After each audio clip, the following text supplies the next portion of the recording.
Yes, everyone. A very very warm welcome to all of you in the particular series. आज से हमारा अपना next topic that is law of demand and supply. हमें law of demand and elasticity of demand and supply वाला topic जो है वो start करना था. And trust me, this is a very beautiful topic.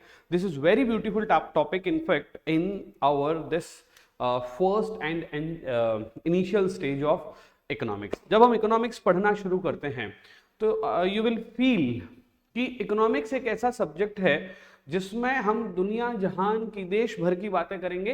ये एक ऐसा सब्जेक्ट है और इकोनॉमिक्स की जो एबीसीडी है वो डिमांड सप्लाई से शुरू होती है. अगर जैसे मैं कहूँ कि जैसे मैं अगर आपसे बात करूँ कि इंग्लिश, आप अगर इंग्लिश पढ़ना शुरू करते हैं तो इंग्लिश की जो एबीसीडी है, इंग्लिश की जो एबीसीडी वो एबीसीडी से स्टार्ट होती है. मैं बात करूं मैथमेटिक्स की तो मैथमेटिक्स 1 2 3 4 से शुरू होता है. मैं बात करूं अगर क्या बोलते हैं इसको हिंदी की तो क ख ग घ ढ और यहां से हम अपनी बातों को शुरू करते हैं. तो ठीक वैसे ही जो इकोनॉमिक्स की एबीसीडी है वो है डिमांड एंड सप्लाई.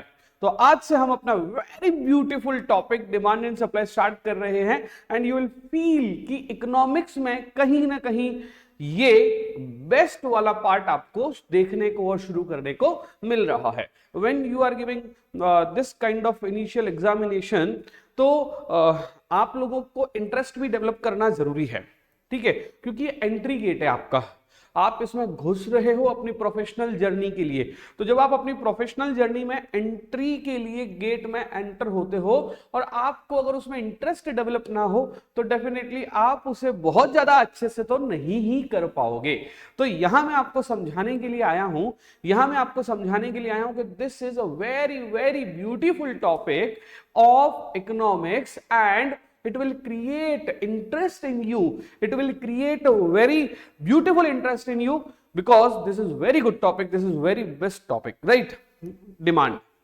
किसी भी चीज को स्टार्ट करने से पहले उसके पीछे की जर्नी हमें पता होनी चाहिए.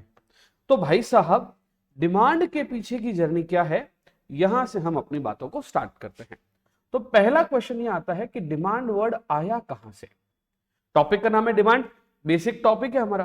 तो क्वेश्चन अराइज होता है कि डिमांड वर्ड आया कहां से. तो डिमांड वर्ड का जो जनरेशन है, जैसे सपोज आप बेसिक टर्मिनोलॉजी में अगर बात करें डिमांड की तो आप लोगों ने सुना होगा अभी मार्केट में इस चीज की डिमांड बहुत ज्यादा है. ऐसा आपने सुना होगा मार्केट में ये चीजों की डिमांड बहुत ज्यादा है. तो what is the meaning of demand. क्या ये डिमांड वही है जो हम पढ़ने वाले हैं. शादी की सीजन में दूध की डिमांड बढ़ जाती है क्योंकि दूध से मिठाइयां बनती है ना. शादी की सीजन में एंकर्स की डिमांड बढ़ जाती है. शादियों की सीजन में डीजे वालों की डिमांड बढ़ जाती है. तो now what is this demand is related to that. No no no no, ये पर्टिकुलर जो डिमांड टॉपिक है ये हम बात करेंगे इंडिविजुअल के लिए. किसके लिए बात करेंगे, इंडिविजुअल के लिए. तो मैं स्टार्ट करने से पहले आपको डिमांड वर्ड को स्टार्ट करने से पहले एक वर्ड है डिजायर, एक वर्ड है वांट. ये दोनों पढ़ने के बाद हम लोग कौन से वर्ड के अंदर आएंगे, डिमांड के अंदर. डिजायर जो वर्ड है, अगर मैं बात करूं डिजायर वर्ड की तो डिजायर बेसिकली एक ऐसा शब्द है जो कि वैसे नहीं, हम लोग डिजायर को ऐसे नहीं पढ़ेंगे, ठीक है. डिजायर को पढ़ने के लिए मेरे पास में एक और आइडिया है, हम वहां से स्टार्ट करते हैं, ठीक है. तो भाई साहब, डिजायर शब्द आया कहां से. सपोज करो एक छोटा बच्चा है, राइट. वो कहता है कि मुझे ट्रेन परचेस करनी है. उसके पास ट्रेन खरीदने के पैसे नहीं, उसके जेब में कितने रुपए, 70 रुपीज. एक छोटा बच्चा है, उसको मन में आ गया उसको ट्रेन परचेस करनी है, ट्रेन पूरी की पूरी उसको चाहिए और उसके जेब में कितने रुपए, 70 रुपए. क्या उसकी ट्रेन परचेस करने की कैपेसिटी है, नहीं है, बट उसकी इच्छा है, हाँ है. This is called as desire. इसको क्या बोलते हैं, desire. Means to say if any person is willing to have something, इच्छा तो है but not having capacity to buy the same, तो उसे क्या कहा गया है, डिजायर कहा गया है. अब डिजायर वर्ड जो है उसको अगर अच्छे से इन डेप्थ अगर हम लोग जाएंगे तो डिजायर वर्ड का अपना एक अलग ही फ्लेवर है. डिजायर वर्ड का अपना एक अलग ही फ्लेवर है. तो बेसिकली डिजायर वर्ड आपको क्या सिखाता है, वो मैं आपको यहां पे बता रहा हूं। बेसिकली डिजायर वर्ड आपको क्या सिखाता है कि अगर विलिंगनेस है पर कैपेसिटी नहीं है, मैं फिर से बोल रहा हूं, विलिंगनेस है पर कैपेसिटी नहीं है, this is called as desire. Sir इसको थोड़ा और एलोबरेट करो। तो भाई साहब थोड़ा सा और एक्स्ट्रा में अगर समझना चाहो तो सपोज करो कि तुम्हें अभी आईफोन परचेस करना है, और आईफोन भी कौन सा वाला परचेस करना है, आईफोन 17 मैक्स प्रो। ठीक है, कीमत कितनी, 1,50,000। जेब में रुपए कितने हैं सर, 150 है ना, 150 रुपए जेब में लेके बैठे हो, 150 रुपीज जेब में लेके बैठे हो, और इच्छा क्या रख रहे हो कि मुझे क्या परचेस करना है, मुझे आईफोन 17 प्रो मैक्स परचेस करना है। दिस इज डिजायर, क्योंकि इच्छा तो है खरीदने की लेकिन कैपेबिलिटी नहीं है। इच्छा तो है खरीदने की लेकिन कैपेसिटी या कैपेबिलिटी नहीं है। This particular thing is treated as desire. अब अगर डिजायर के अंदर और जाने की कोशिश करोगे तो जितनी भी हमारी इच्छाएं हैं, हम खरीदना चाहते हैं पर हम वो खरीद नहीं पा रहे हैं, उन सबको हमने किस नाम से बुलाया, डिजायर। और क्यों नहीं खरीद पा रहे, पैसे नहीं है। अब जैसे मुझे एक घर खरीदना है, मुझे वो जो घर खरीदना है आज की तारीख में उसकी कीमत चल रही है 10 crore, but I am not having 10 crore, मेरा बजट ही 1 से 2 करोड़ है, पर मुझे घर कौन सा खरीदना है, 10 करोड़ का। तो मेरी क्या है, इच्छा तो है पर कैपेसिटी नहीं है। This is called as desire. Desire word के लिए मैं आपको और लेके चलता हूं। जैसे सपोज करो कि आप कहीं किसी घर के आगे से निकल रहे हो, आपने देखा इतना सुपर डुपर बंगलो बना हुआ है, अंदर डुप्लेक्स ट्रिप्लेक्स बना हुआ है, आपने देखा बहुत ही शानदार और सुंदर सा मकान है, सुंदर सा घर है, आपको लगा कि मुझे ये खरीदना है, खरीदने की इच्छा है बट खरीदने की कैपेसिटी नहीं है, ये डिजायर हो गया। अब इसी डिजायर में मैं थोड़ा सा और आगे लेके जाता हूं आपको। आप जैसे ही अगले दिन उठे है ना, तो आपको एक मैसेज आता है कि आपका टर्म जो आपका जो एक आपने लाइफ इंश्योरेंस प्लान ले रखा था वो मैच्योर हो रहा है, और आपको पता भी नहीं चला, 20-25 साल पहले आपने लिया था और आपको याद भी नहीं था कि उसकी मैच्योरिटी की वैल्यू क्या होगी, और वो आपको 4 करोड़ देके जा रहा है। अब सोचो आपको 4 करोड़ एक साथ आ गए, और मान लीजिए आपको जो घर लेना था उसकी कीमत 3 करोड़ ही थी। अब सुनो, आपकी इच्छा है, हाँ, क्या आपके पास पैसे आ गए, हाँ, मतलब कि वांट क्या होती है, वांट होती है कि अगर आपकी विलिंगनेस भी है और आपकी कैपेसिटी भी है। तो जब आपकी विलिंगनेस भी हो और जब आपकी कैपेसिटी भी हो तो इसे किस नाम से जाना जाएगा, वांट के नाम से जाना जाएगा। तो दोनों बातें हो गई, डिजायर वर्ड में विलिंगनेस है पर कैपेसिटी नहीं है, और वांट में डिजायर भी है और कैपेसिटी भी है। तो जब डिजायर जब वांट जो है, जब डिजायर के साथ कैपेसिटी आ जाए तो उसे किस नाम से जाना जाता है, वांट। अब सोचो एक बार, है ना, अब एक बार सोचो कि से फॉर एग्जांपल आपको शॉपिंग करनी है और आपको शॉपिंग करना है शर्ट्स, ठीक है, शर्ट शॉपिंग करनी है और आपका बजट है 4,000 रुपए। दिमाग में आपके है कि 4,000 रुपए के शर्ट्स परचेस करने हैं। आप गए मार्केट में, आप गए एलन सोली के शोरूम पे। कहाँ गए, एलन सोली के शोरूम पे, ठीक है, और आपने देखा शर्ट की जो प्राइस है वो 4,000 है। तो मुझे बताओ आप कितने शर्ट परचेस करने की कोशिश करोगे, 1 शर्ट परचेस करने की कोशिश करोगे। मेरी बात सुनो, पहली बात, आपकी इच्छा है खरीदने की, हाँ है। क्या आपकी कैपेसिटी है, हाँ, 4,000 रुपए का बजट आपके जेब में पड़ा है। तो विलिंगनेस भी हो गई और कैपेसिटी भी हो गई। जब विलिंगनेस भी हो जाए और कैपेसिटी भी हो जाए तो उसे कहा जाता है, विलिंगनेस भी हो जाए और कैपेसिटी भी हो जाए तो उसे कहा जाता है क्या, डिमांड, वांट। अब वांट है आपकी और उस वांट पे आप परचेस करना चाह रहे हो, तो आपने खर्च किए 4,000 और आपको मिले 1 रुपया, एक 4,000 खर्च किए और आपको एक शर्ट मिल रहा है, तो आपने क्या सोचा, 4,000 दे देते हैं और एक शर्ट ले लेते हैं। फिर आपके मन में आया कि एक बार घर चला जाता हूं। आप जैसे घर गए, आपको एक मैसेज आता है फ्रॉम टुमारो, आपको एक मैसेज आता है फ्रॉम टुमारो, ये जो 4,000 वाला शर्ट है ना, ये 50% ऑफ में मिलने वाला है, ठीक है।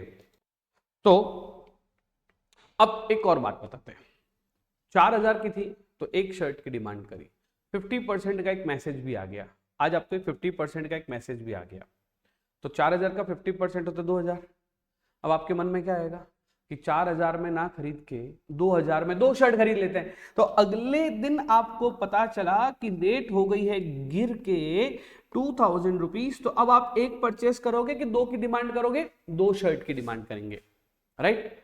अब क्या हुआ कि एलन सोली अपने सारे के सारे प्रोडक्ट्स जो कि अब किसी और ग्रुप यानी कि लुइस फिलिप को बेच रहा है। अब एलन सोली नहीं रहेगा, अब लुइस फिलिप में आ जाएगा, और ऐसा उसके जस्ट अगले ही दिन बातचीत हुई है। मेरा सवाल है कि एलन सोली के टैग लगे हुए शर्ट अब बिकेंगे? नहीं। अब किसके टैग बिकेंगे? लुइस फिलिप के, क्योंकि एलन सोली ने किसको एक्वायर कर लिया? लुइस फिलिप को। तो एलन सोली को लग रहा है कि जो स्टॉक है फटाफट से निकालते हैं, तो उसने बोला जो 4000 का शर्ट था अब उसकी रेट 75% ऑफ करके कितने का मिलने वाला है? 1000 का। तो मुझे बताओ आप कितने शर्ट परचेस करोगे? 4। मेरी बात सुनो, हमने वर्ड स्टार्ट किया था डिजायर से, तो डिजायर वर्ड का मतलब क्या था? आपकी इच्छा हो। तो क्या आपकी इच्छा है शर्ट खरीदने की? हाँ है। अब उसके साथ में आपकी कैपेसिटी भी ऐड हो गई, तो ये वर्ड क्या बन गया? वांट। अब वांट बन गया, तो अब आपके जेब में 4000 रुपए हैं, तो आप एक शर्ट परचेस कर रहे हो। अगर उस शर्ट की प्राइस कम होके 4000 से गिर के 2000 हो गई, तो आप 2 शर्ट परचेस कर रहे हो। 2000 से गिर के 1000 हो गई, तो आप 4 शर्ट परचेस कर रहे हो। जैसे जैसे शर्ट की प्राइस कम हो रही है, वैसे वैसे शर्ट की डिमांड इंक्रीज हो रही है। और समझना, अब डिमांड वर्ड की डेफिनेशन क्या बोलती है? डिमांड वर्ड की डेफिनेशन बोलती है कि डिमांड मीन्स व्हेन एनी, समझना बात को, when any person is willing to buy something and also having capacity to buy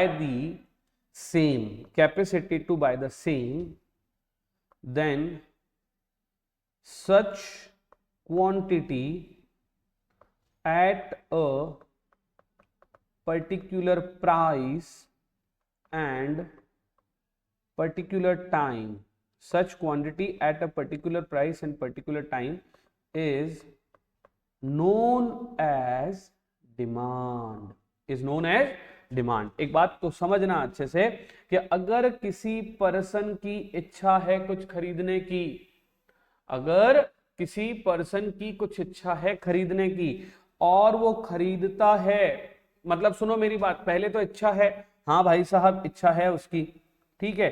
then क्या उसकी कैपेसिटी है? हाँ उसकी कैपेसिटी भी है। तो विलिंगनेस और कैपेसिटी 2 कीवर्ड्स हो गए। अगर आपके एक नंबर के क्वेश्चन अगर मतलब 1 लाइनर क्वेश्चन की अगर बात करें तो क्या हो जाएगा? विलिंगनेस है, कैपेसिटी है, वांट तो बनी गई थी, उसके साथ पर्टिकुलर प्राइस पे, जितने पर्टिकुलर टाइम पे, जिस पर्टिकुलर प्राइस पे, जिस पर्टिकुलर टाइम पे जितनी क्वांटिटी की डिमांड करेंगे उसे किस नाम से जानना होगा? डिमांड के नाम से जानना होगा। यानी कि अगर कोई पर्सन कुछ बाय करने की विलिंगनेस रखता है और कैपेसिटी भी रखता है, आई एम रिपीटिंग, विलिंगनेस रखता है और कैपेसिटी भी रखता है, तो such quantity is treated as quantity demand. Such quantity is treated as quantity demand at a particular price, at a particular time, at a particular time and at a particular price. Such quantity is known as quantity demand. Yes sir कि no sir? Yes sir, है ना। तो इसका मतलब जब हम demand word की definition देखते हैं तो आप इसको देखेंगे कि आपका बजट है, हाँ बजट है, उस बजट पे आप कुछ खरीदना चाह रहे हो, हाँ खरीदना चाह रहे हो। तो अगर बजट है और उस बजट में आप जितनी प्राइस पर जितनी क्वांटिटी खरीदने की इच्छा और कैपेसिटी रखते हो, वही कैपेसिटी को हम किस नाम से जान रहे हैं? क्वांटिटी डिमांड के नाम से जान रहे हैं। अब सपोज करो इसकी प्राइस बढ़कर 4000 के बजाय 5000 हो जाए, तो आप एक भी खरीदोगे? नहीं खरीदोगे, क्योंकि यहां पे कैपेसिटी कम हो गई आपकी, है ना। और उस कैपेसिटी यानी कि उस प्राइस पर आप खरीदने की इच्छा नहीं रख रहे हो सकता है आपके घर पे लाखों रुपए पड़े हो, लेकिन कैपेसिटी है तो वांट तो ही है, लेकिन उस प्राइस पर आप डिमांड ही नहीं कर रहे हो। तो मेरी बात सुनो, अभी जो मैं आपको डेफिनेशन बता रहा हूं उसमें देखना, आप बात को समझने की कोशिश करना कि विलिंगनेस भी चाहिए और कैपेसिटी भी चाहिए। अब मैं कहूं कि विलिंगनेस भी है और कैपेसिटी भी है भाई साहब, ठीक है। अब मैं कहूं विलिंगनेस भी है और कैपेसिटी भी है, तो जब विलिंगनेस और कैपेसिटी दोनों चीजें मर्ज हो जाती है, जब विलिंगनेस और कैपेसिटी दोनों चीजें मर्ज हो जाती है तो वांट बन जाती है। जैसे अगर शर्ट की प्राइस 5000 हो गई, आपके घर पे लाखों रुपए पड़े, शर्ट की प्राइस 5000 होगी, आपकी इच्छा है, आपकी कैपेसिटी भी है, लेकिन क्योंकि 5000 है वो प्राइस आप ज्यादा मान रहे हो इसलिए नहीं परचेस कर रहे हो। तो यहां पे मैंने क्या यूज किया, पर्टिकुलर प्राइस भी होना चाहिए एंड पर्टिकुलर टाइम भी होना चाहिए। ये चारों चीजें जब शामिल होगी तो उसे किस नाम से बोला जाएगा, क्वांटिटी डिमांड के नाम से बोला जाएगा। अदरवाइज वो क्वांटिटी डिमांड नहीं होगी। क्यों, क्योंकि हम प्राइस भी साथ में देख रहे हैं और वो टाइमिंग भी साथ में देख रहे हैं। सर अब टाइमिंग का मतलब भी बता दीजिए। जैसे सर्दी के सीजन में, विंटर सीजन है ना, आप थोड़ी परचेस करोगे, आप कब परचेस करोगे, समर सीजन में परचेस करोगे शर्ट। अगर विंटर सीजन है तो आप शायद पुलोवर परचेस करोगे, आप जैकेट्स परचेस करोगे, लेकिन समर सीजन में ये और विंटर सीजन में वो। तो समर और विंटर दो अलग अलग टाइप के सीजन होते हैं और दोनों सीजन में आपकी इच्छाएं क्या होती है, अलग अलग होती है। अब आप किस में परचेस करना चाहोगे, समर सीजन में परचेस करोगे तो टी शर्ट, शर्ट्स, फुल, और विंटर सीजन में परचेस करोगे पुलोवर्स, जैकेट्स वगैरह। तो अगर मान लीजिए प्राइस अगर कम हो रही है लेकिन वो टाइमिंग समर का नहीं है, विंटर का है, तो शायद आप अपने बजट को पुलोवर या स्वेटर्स या जैकेट्स में कन्वर्ट कर दो। लेकिन वो अगर टाइमिंग समर की बजाय विंटर की बजाय समर का है तो आप जैकेट की प्राइस अगर कम भी हो रही है तो भी आप क्या लोगे, शर्ट परचेस करोगे, टी शर्ट्स परचेस करोगे। This is what I am saying कि यहां पर आपको ये समझाने की कोशिश की जा रही है कि जब विलिंगनेस हो, कैपेसिटी हो, पर्टिकुलर प्राइस हो और पर्टिकुलर टाइम हो, विलिंगनेस हो, कैपेसिटी हो, पर्टिकुलर प्राइस हो, पर्टिकुलर टाइम हो, इन चारों को साथ में रखते हुए हम किस चीज की तरफ जाते हैं, क्वांटिटी डिमांड की तरफ जाते हैं। किस चीज की तरफ जाते हैं, क्वांटिटी डिमांड की तरफ जाते हैं। यस सर कि नो सर, यस सर। तो क्या हो गया डिमांड की फाइनल डेफिनेशन कि demand means the quantity of a product a person willing and capable to have something is known as quantity demand, right, at a particular time at a particular price। ठीक है,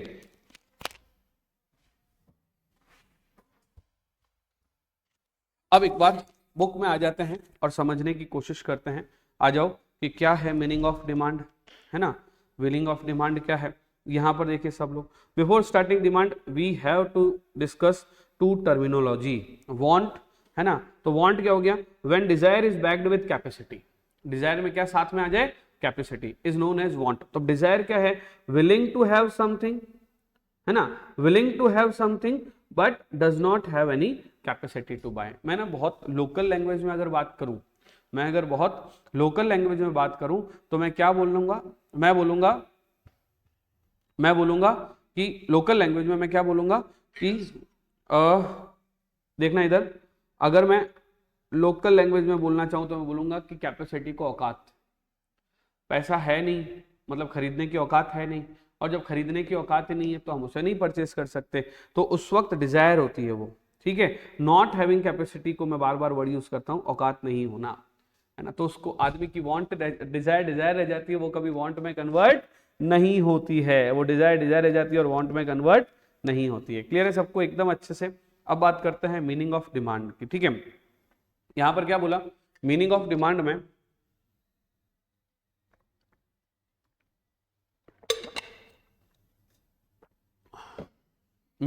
में क्या बोला, when the term demand refers to the quantity of good और service that buyers are willing and able to purchase at various prices during a given period of time. आगे बात समझ में, है ना, आगे बात समझ में, यस, समझना अच्छे से। तो ये तो वर्ड हो गया किसका, डिमांड का। लेकिन क्वांटिटी डिमांड का वर्ड क्या हुआ, क्वांटिटी डिमांड का बेसिक मतलब होता है, two things are to be noted about quantity demanded. पहला वर्ड क्या हो गया, it is always express in a given price at different prices at different prices, different quantity of commodity are generally demanded.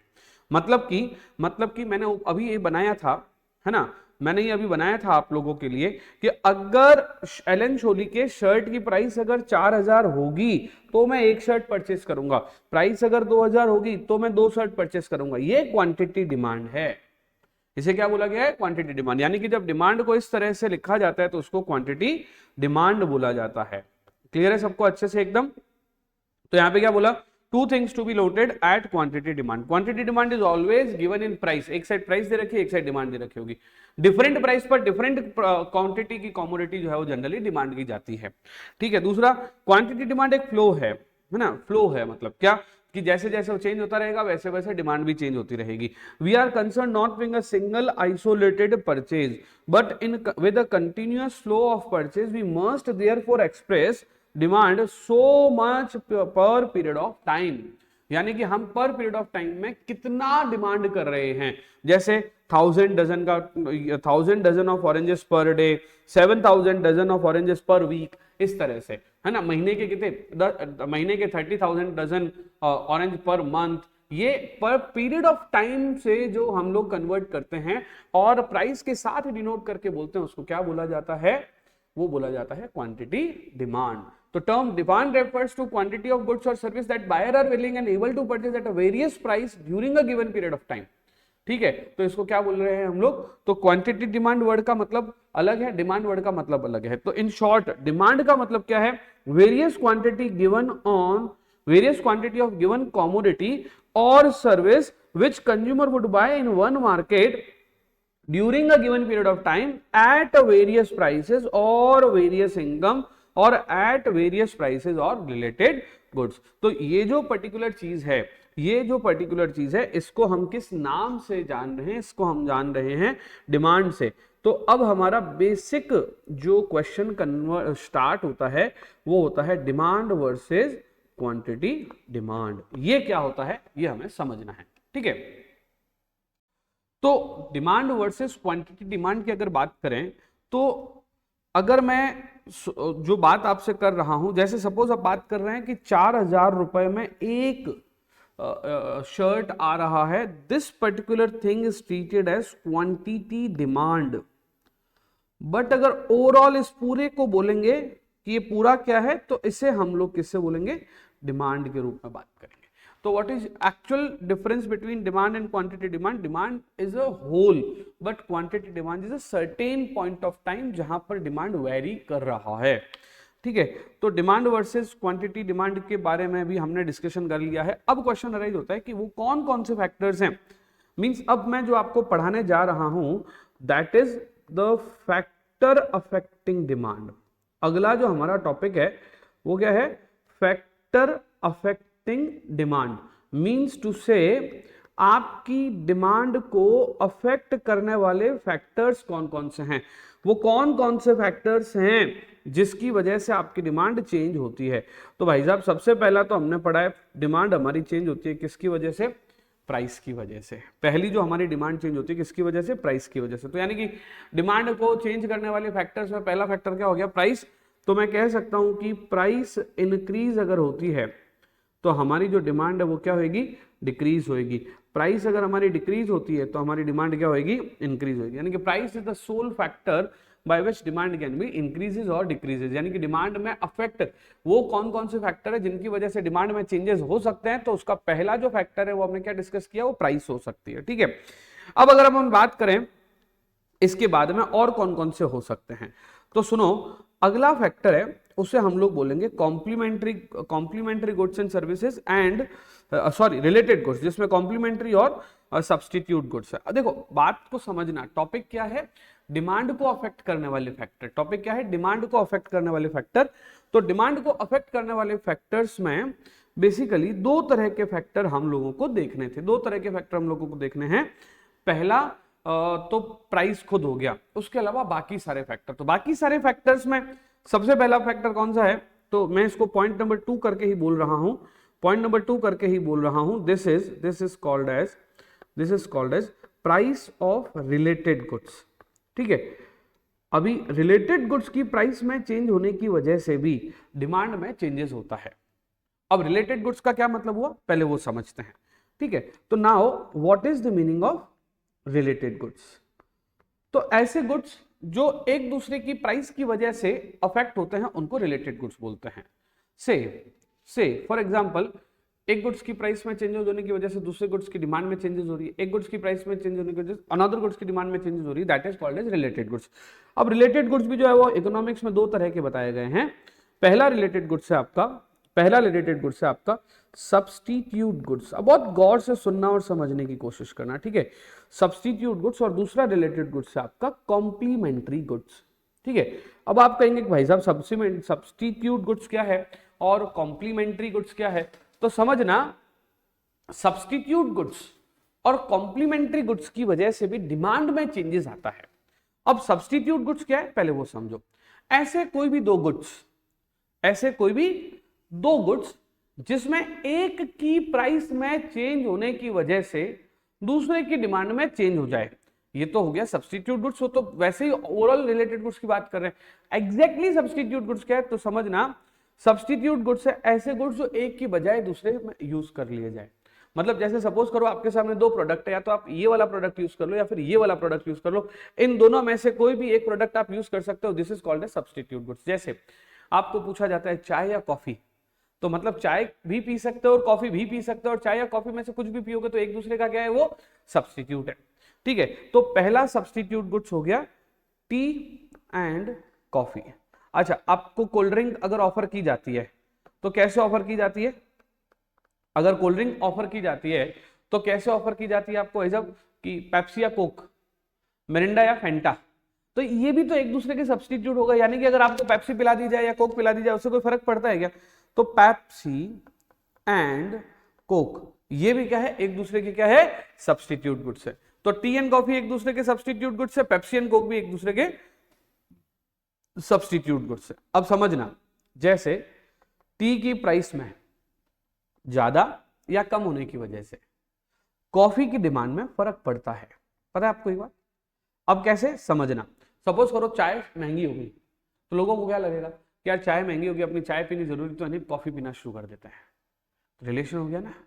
तो अगर आप एक दुकान पे गए, एक चाय की दुकान पे गए, चाय की थड़ी पर गए, जहाँ पे भी आप चाय पीने की जरूरत, तो टी की टपरी भी बोल सकते हैं, ठीक है। आप वहां पर गए और वहां पे जाके आपने देखा कि यार चाय 10 रुपए, कॉफी भी 10 रुपए, कुछ भी पी लोगे, बजाय इसके लिखा हुआ है चाय 10 रुपए, कॉफी 8 रुपए। अब मेरी बात सुनो, आपका दिमाग कहां जा रहा है? कॉफी की तरफ, क्योंकि कॉफी 8 रुपए की है। तो जब किसी गुड्स की प्राइस कम हो जाती है तो उसका जो रिलेटेड गुड्स है उसकी डिमांड भी कम हो जाती है। जैसे कॉफी की प्राइस कम हो गई तो चाय की डिमांड भी कम हो गई। तो सर आप मतलब डिमांड को अफेक्ट करने वाले फैक्टर्स बोल रहा हूं मैं। अभी तक हमने डिमांड में बेसिकली पढ़ना क्या शुरू किया, डिमांड होता क्या है, डिमांड होता क्या है वो पढ़ने के बाद में हमने डिस्कशन किया है, डिमांड होता क्या है वो डिस्कशन करने के बाद में हमने डिस्कशन करना शुरू किया है कि रिलेटेड गुड्स क्या क्या होते हैं। तो रिलेटेड गुड्स में सब्स्टिट्यूट होते हैं और कॉम्प्लीमेंट्री होते हैं। सब्स्टिट्यूट का मतलब ऐसे गुड्स जो एक दूसरे से लिंक्ड हो, एक की बजाय दूसरे यूज किए जा सकते हो। तो सबसे पहले मेरे साथ साथ आप चाहो तो नोट कर लीजिएगा, सबसे पहले आप मेरे साथ साथ चाहो तो, अभी तक नहीं नोट करना शुरू किया तो नोट कर लो, और करना शुरू किया तो साइड में कर लो। When any good can be used in place of one another, यानी कि जब कोई भी गुड्स एक की बजाय दूसरे यूज किए जाते हैं। when any goods can be used in place of one another, such goods are called as substitute goods। तो such goods are called as substitute goods, ठीक है। तो एग्जाम्पल क्या हो गया इसके, जैसे सपोज एग्जाम्पल के तौर पे आप लिख सकते हैं टी एंड कॉफी, चाय और कॉफी इसके एग्जाम्पल है। चाय और कॉफी के अलावा क्या एग्जाम्पल हो सकते हैं इसके? पेप्सी एंड कोक, और भी बहुत सारे एग्जाम्पल आप बना सकते हो जो एक की बजाय दूसरा यूज करते हैं ना। जैसे आपको ये वाला नहीं जम रहा है, ये वाला जम रहा है, तो जो जम रहा है आप वो वाला यूज करोगे वैसे करके, ठीक है। तो सपोज करो कि टी की प्राइस कम हो गई, यानी कि चाय सस्ती होनी शुरू हो गई। चाय क्या होनी शुरू हो गई? सस्ती। तो बाय डिफॉल्ट बात है कि जो कॉफी की डिमांड है, चाय अगर भाव कम हो रहे हैं तो जो कॉफी की डिमांड है वो कम हो जाएगी। क्यों कॉफी की डिमांड कम हो जाएगी? क्योंकि लोग चाय पियेंगे, कॉफी थोड़ी पियेंगे। पेप्सी और कोक दोनों 20-20 रुपए की मिल रही है, ठीक है। अचानक से आपको पता चलता है कि पेप्सी की प्राइस इंक्रीज हो गई तो कोक की डिमांड भी क्या हो जाएगी? इंक्रीज हो जाएगी। यानी कि दोनों सेम डायरेक्शन में चल रहे हैं। ऐसा नहीं कि दोनों सेम डायरेक्शन में चल रहे, एक की प्राइस और दूसरे की डिमांड सेम डायरेक्शन में चल रहे। क्यों? क्योंकि एक दूसरे के सब्स्टिट्यूट गुड्स हैं, ठीक है। तो हम टॉपिक क्या पढ़ रहे हैं अभी? कौन कौन से फैक्टर्स है वो डिमांड को अफेक्ट करते हैं, तो जो रिलेटेड गुड्स में जो सब्स्टिट्यूट गुड्स है उनकी प्राइस भी जो है वो डिमांड को अफेक्ट करती है, ठीक है। अगला है हमारा कॉम्प्लीमेंट्री गुड्स। अगर कॉम्प्लीमेंट्री गुड्स की बात करें तो वो क्या होते हैं, ऐसे गुड्स जो साथ में यूज किए जाते हैं। जैसे कार चला रहे हो, कार में पेट्रोल यूज होता है, तो कार का कॉम्प्लीमेंट्री गुड्स कौन हो गया, पेट्रोल। तो car and petrol is complementary goods. Pen में क्या जाता है, इंक, तो pen and ink is complementary goods. ये पेंसिल, ये एप्पल की पेंसिल है, ध्यान रखना, ठीक है। अगर मैंने एप्पल का आईपैड परचेज किया है तो इस पेंसिल की डिमांड बढ़ जाएगी। सर आपके तो साथ में आई होगी, नहीं आती है। एप्पल का आईपैड अगर 30,000 का आता है तो 10,000 की पेंसिल आती है, ठीक है। 50,000 60,000 वाला अगर अपन थोड़ा सा एक वर्जन एक्स्ट्रा ले ले तो 12,000 की पेंसिल आती है। तो जैसे जैसे एप्पल के आईपैड की डिमांड बढ़ेगी वैसे वैसे इसकी डिमांड भी बढ़ेगी। ये पेंसिल अकेली कोई काम की नहीं है, आईपैड तो फिर भी काम आ जाता है। तो पेंसिल की डिमांड किस पे डिपेंड कर रही है, एप्पल की सेल पे डिपेंड कर रही है। तो apple and pencil are complementary goods. Simultaneously bread अकेले नहीं खाते हम लोग, ठीक है। ब्रेड को बटर के साथ में खाते हैं, ब्रेड को जैम के साथ में खाते हैं। तो bread and butter is complementary goods, bread and jam is also complementary goods. Pen के साथ में इंक यूज करते हैं, तो pen and ink is complementary goods. अब एक प्रोडक्ट यानी कि जो सब मेन प्रिंसिपल प्रोडक्ट है, जैसे कार प्रिंसिपल प्रोडक्ट है, या फिर हम कह सकते हैं कि पेन प्रिंसिपल प्रोडक्ट है, आईपैड प्रिंसिपल प्रोडक्ट है, तो जो व्यक्ति इनको खरीदेगा वो व्यक्ति साथ वाले गुड्स की डिमांड भी ज्यादा करेगा। तो कॉम्प्लीमेंट्री गुड्स क्या होते हैं वो लिख लेते हैं एक बार। When any goods can be used with one another, यानी कि एक के साथ जब हम दूसरे यूज करते हैं तो उसे क्या कहा जाता है, कॉम्प्लीमेंट्री गुड्स। अब कॉम्प्लीमेंट्री गुड्स के लिए हम लोग क्या लिख रहे हैं, कॉम्प्लीमेंट्री गुड्स के लिए हम लोग क्या लिख रहे हैं, जैसे we can say that we can say that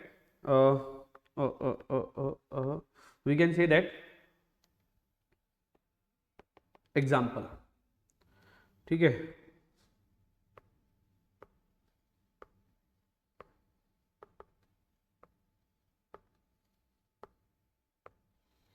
example के तौर पे हम लोग कह सकते हैं, एक पेन ऐड कर देते तो मुझे, यस, हाँ, कार एंड पेट्रोल या डीजल, ठीक है। देन अभी मैंने और क्या एग्जाम्पल लिया था, पेन एंड इंक। इंक और इंक पेन आजकल तो होते नहीं है बहुत ज्यादा, तो ब्रेड और बटर यूज कर सकते हैं अपने ना, ब्रेड बटर। अब प्राइस और डिमांड का रिलेशन देख ले, क्योंकि हम टॉपिक क्या पढ़ रहे हैं, फैक्टर अफेक्टिंग डिमांड। तो ये क्या बोल रहा है, कार की प्राइस अगर कम होगी तो पेट्रोल की डिमांड बढ़ जाएगी, यानी कि कार की price is related with petrol की डिमांड। कार की प्राइस अगर कम होगी तो पेट्रोल की डिमांड बढ़ जाएगी। मींस टू से कार की प्राइस और पेट्रोल की डिमांड आपस में क्या है, इंटर रिलेटेड है। देन ब्रेड और बटर, तो ब्रेड की प्राइस और बटर की डिमांड भी आपस में क्या है, इंटर रिलेटेड है। एक अगर इंक्रीज होगा तो दूसरी क्या होगी, डिक्रीज। अच्छा, अब ध्यान रखना कि ब्रेड महंगी हो गई तो ब्रेड कम लोग खरीदेंगे, तो बाय डिफॉल्ट बटर की डिमांड अपने आप क्या हो जाएगी, कम हो जाएगी।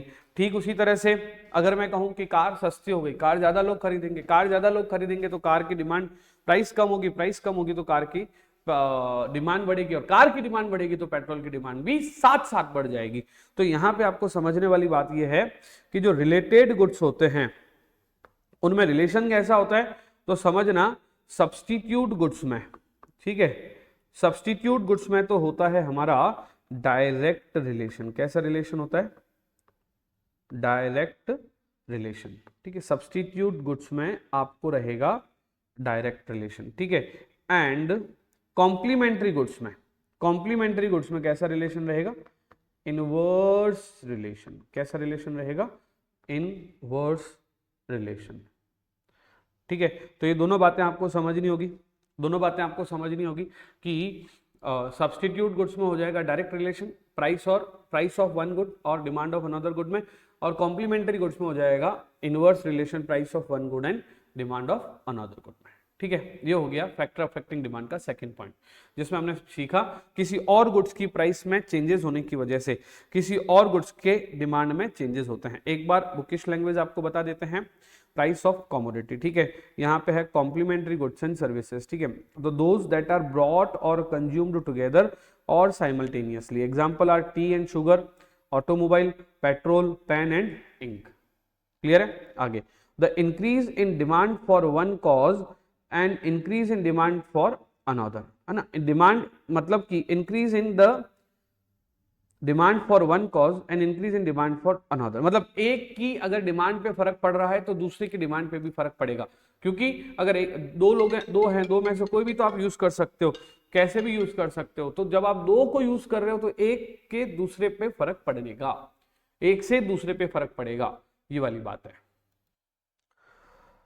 तो ये जो हमने थोड़ा सा हिंड्रेंस आ गया था, ये जो हमने थोड़ा अभी पढ़ा है वो है factor affecting demand related to complementary goods और सब्सटीट्यूट गुड्स। अब वैसे देखा जाए तो अभी क्या रिलेटेड गुड्स में कॉम्प्लीमेंट्री हो गया और सब्सटीट्यूट हो गया। कॉम्प्लीमेंट्री की बात करें अगर तो ऐसे गुड्स जो एक के साथ में दूसरे यूज हो रहे हैं, है ना, जैसे पेट्रोल और पेट्रोल के साथ में पेट्रोल और कार, है ना, पेट्रोल ड्राइवन कार और पेट्रोल, ठीक है।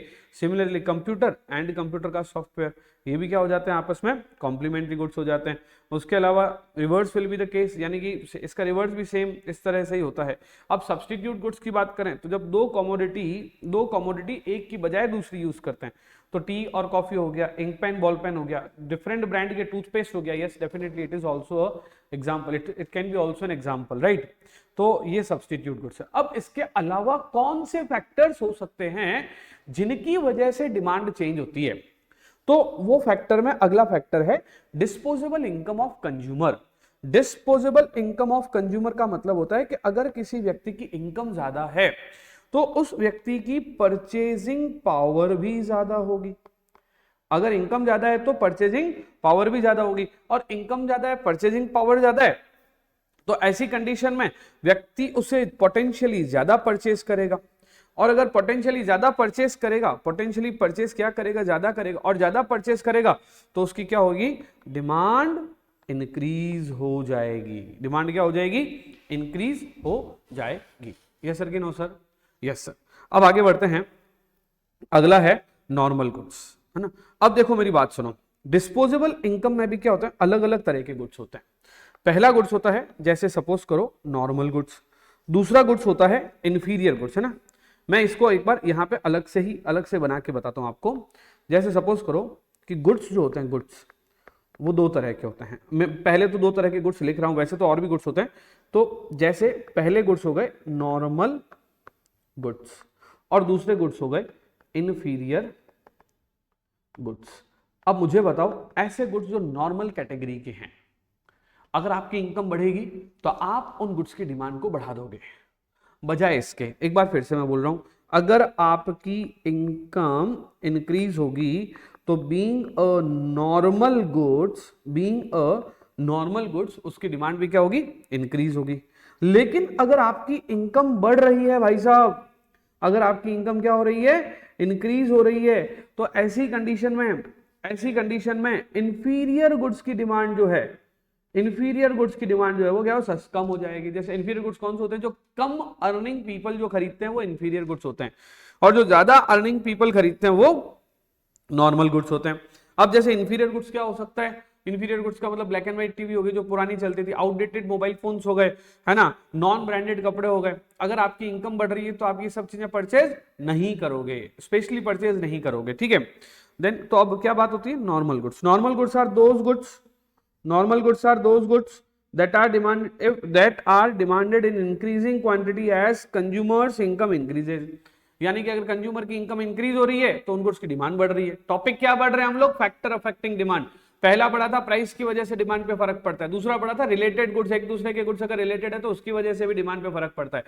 तीसरा क्या पढ़ रहे हैं हम लोग, नॉर्मल जो गुड्स होते हैं। नॉर्मल गुड्स के केस में दोस्तों, नॉर्मल गुड्स के केस में अगर आपकी इनकम इंक्रीज हो रही है तो नॉर्मल गुड्स की डिमांड भी इंक्रीज होगी। यानी कि देखो ना, डिमांड को अफेक्ट करने वाले फैक्टर हो गए, ठीक है। आगे इन्होंने कहा most goods and services fall under the category of normal goods. ज्यादातर जो गुड्स एंड सर्विसेज हैं वो इसी कैटेगरी में आते हैं, इसी कैटेगरी में आते हैं। ठीक है, आगे इन्होंने कहा जैसे हाउस होल्ड फर्नीचर, जैसे क्लोथिंग, जैसे ऑटोमोबाइल, जैसे कंज्यूमर ड्यूरेबल, जैसे सेमी ड्यूरेबल, ये सब चीजें भी जो है वो नॉर्मल गुड्स में कवर होती है।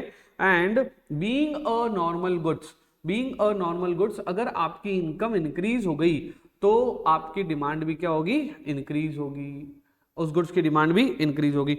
अगला है एसेंशियल कंज्यूमर गुड्स, जैसे फूड ग्रेन, अनाज दालें वगैरह, जैसे फ्यूल, जैसे कुकिंग ऑयल, जैसे नेसेसरी क्लोथिंग एटसेट्रा। ये सब जो है ना, ये सब इंडिविजुअल की बेसिक नीड को फुलफिल करती है। तो अगर मान लीजिए कंज्यूमर की इनकम में चेंज हो गया, अगर कंज्यूमर की इनकम में चेंज हो गया तो ऐसे गुड्स में प्रोपोर्शनेटली उतनी डिमांड नहीं बढ़ती, लेकिन फिर भी डिमांड तो बढ़ती है। ठीक है, तो अल्टीमेटली क्या हुआ है, जो फूड ग्रेन हो गया, फ्यूल हो गया, कुकिंग ऑयल हो गया, नेसेसरी क्लोथिंग्स वगैरह हो गए, इन सब की जो डिमांड है इनकम के प्रोपोर्शन में उतनी ज्यादा नहीं बढ़ती भाई साहब। इनकी डिमांड तो बढ़ती है but not as much as income increases, क्योंकि बेसिक नेसेसिटी की चीजें। और आप अगर 1 लाख रुपए कमा रहे हो तो भी 2 किलो दाल घर में आती है 2 जनों के बीच में, और अगर 10 लाख रुपए कमा रहे हो तो भी 1 किलो ही दाल आप 2 जनों के बीच में खाओगे, है ना। अगर आपके पास पैसा ज्यादा भी है तो भी पेट्रोल तो आप उतना ही जलाओगे, कुकिंग ऑयल तो आप उतना ही जलाओगे, नेसेसरी क्लोथिंग जो होती है उसमें भी कोई बहुत ज्यादा खर्चा आप करोगे, ये कोई जरूरी नहीं है, because this is actually basic living of society. If income increases, इनकी डिमांड इंक्रीज तो होती है बट इनकम के प्रपोर्शन में इंक्रीज नहीं होती है।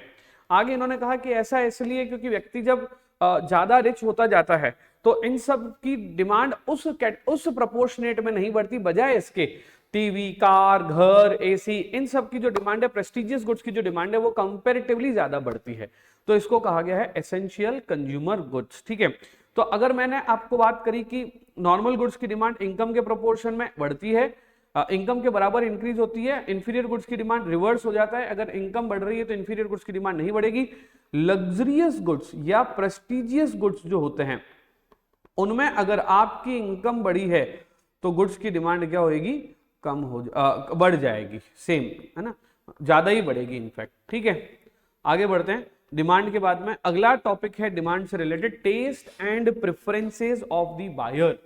बायर के टेस्ट और प्रेफरेंस की बात करें कि जिस बायर का जो टेस्ट सेटल होता है, बायर उसी जोन में रहता है, उसी जोन में ही वो परचेजिंग वगैरह करता है।